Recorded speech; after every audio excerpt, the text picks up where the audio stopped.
ఎవరు రాయగలరు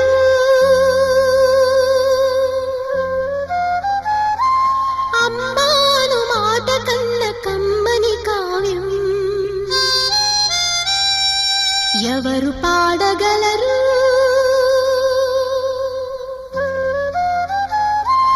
అమ్మ అనురాగం కన్న తీయ